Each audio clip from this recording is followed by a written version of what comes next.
S கமிதவர்ஷினி. S Dharshini. Krishna Jayanthi வரலாறு. கிருஷ்ண ஜெயந்தி அஷ்டமி திதி ரோஹி நட்சத்திரம் அன்று கொண்டாடப்படுகிறது. மதுரா நகரில் தேவகி வாசுதேவன் அவர்களுக்கு 8வது மகனாக கிருஷ்ணர் பிறந்தார். கிருஷ்ணர் சிறைச்சாலையில் பிறந்தார். கிருஷ்ணர் பிறந்தது கோகுலத்தில் வளர்ப்பதால் யசோதையால் வளர்க்கப்பட்டார். பாரத போரில் பாண்டவர்களுக்கு உறுதுணையாக இருந்தவர் கிருஷ்ணர். கிருஷ்ணர் அப்போரில் அர்ஜுனுக்கு தேரோட்டியாக வந்தவர்.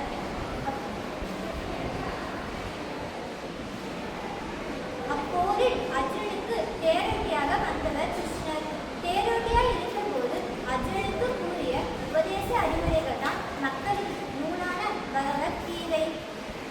கிருஷ்ணர் தன் இளம் வயதில் குழலூதி மாடு மேய்த்து பெண்ணை திருடி தீராத விளையாட்டு பிள்ளையாக இருந்தார். கிருஷ்ணர் பிருந்தாவனத்தில் ராணியுடன் காதல் கொண்டார். கண்ணனும் ஒரு குரல் காற்றில் தூக்கி விழும் காந்தம் போல இருக்கும். மங்கை வந்த உடன்